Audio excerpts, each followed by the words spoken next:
Aditi and Rohan stepped out of the moving van, their hearts heavy with a mix of hope and sorrow. Their new home, a sprawling century-old manor, stood before them, its grandeur marred by an eerie atmosphere. Its brick facade was weathered, and the windows, like tired eyes, seemed to hold a lifetime of stories, whispering secrets of the past.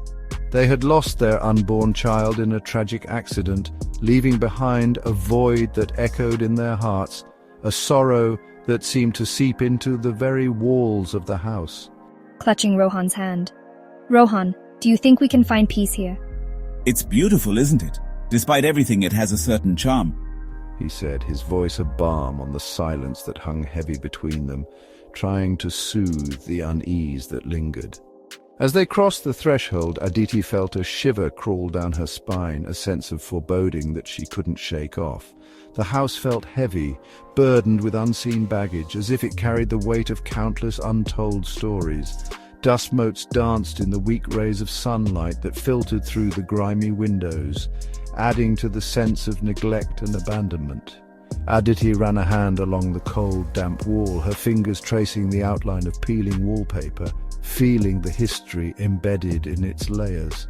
This house, she realized, wasn't just old. It held secrets, mysteries that were waiting to be uncovered, stories that were yet to be told. The house was a labyrinth of shadowy corridors and echoing rooms. Each room seemed to hold its breath, waiting for them to uncover its hidden stories. It was while exploring the musty basement that they stumbled upon the locked door.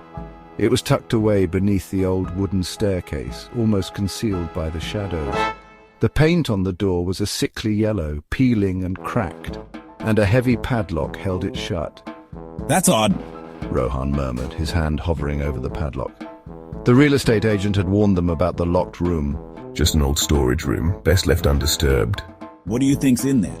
Probably just old furniture and boxes. But even as she spoke, a knot of dread tightened in her stomach. Days turned into weeks, and the locked door became a silent sentinel, a constant reminder of the secrets the house held. Rohan, ever practical, had dismissed it as just another quirk of the old house. He was busy unpacking, putting his stamp on their new home. But Aditi couldn't shake off the feeling of unease that clung to her like a shroud.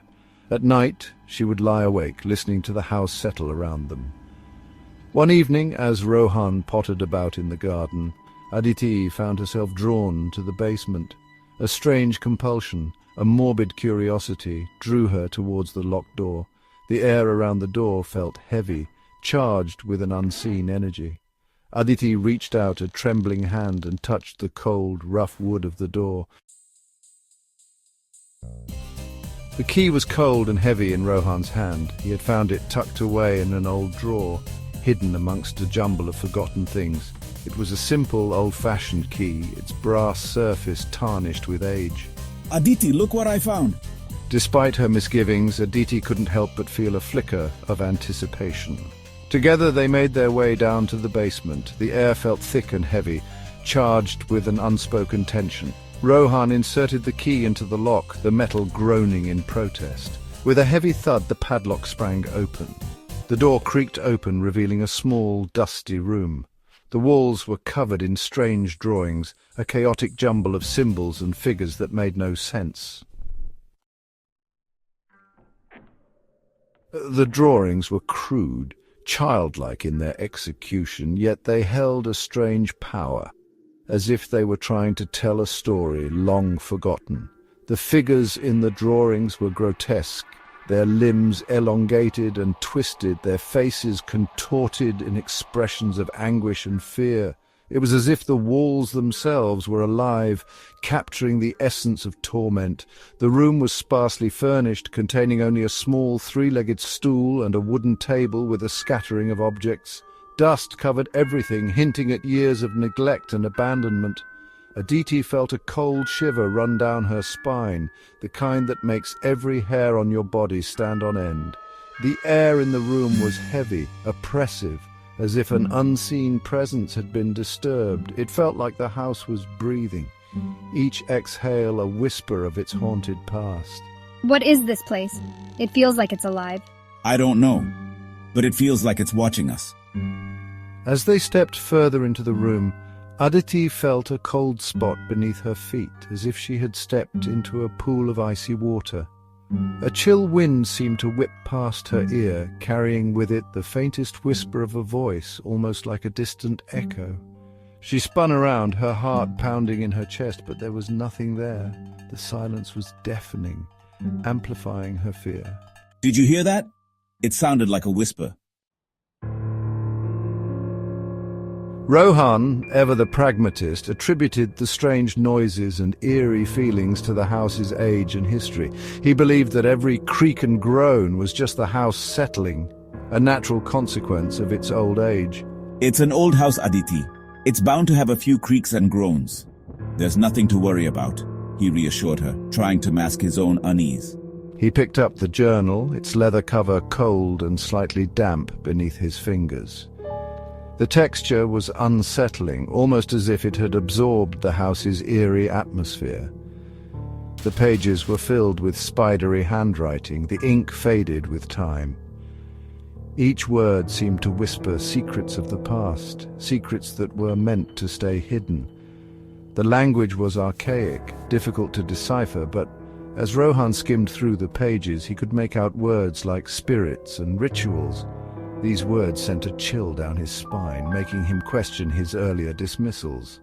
He quickly shut the journal, a shiver running down his spine.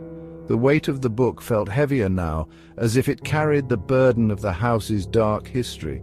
Aditi, however, needed no convincing. Her instincts had always been sharp, and this time they were screaming at her. Her intuition had already told her that this house, this room, held a darkness that ran deeper than they could have ever imagined. She felt a connection to the house, a sense of foreboding that she couldn't shake off. The whisper she had heard, the cold spot beneath her feet, the strange energy that seemed to crackle in the air, it all pointed to something sinister. It was as if the house itself was alive, watching them, waiting for the right moment to reveal its true nature. As they left the room, locking the door behind them, Aditi couldn't shake off the feeling that they hadn't left the secrets of the forgotten room behind. It was as if the room, the house itself, had absorbed those secrets into its very fabric. The house, once a symbol of hope and new beginnings, now felt like a prison. A place where their grief and fear were magnified, reflected back at them from every shadowed corner.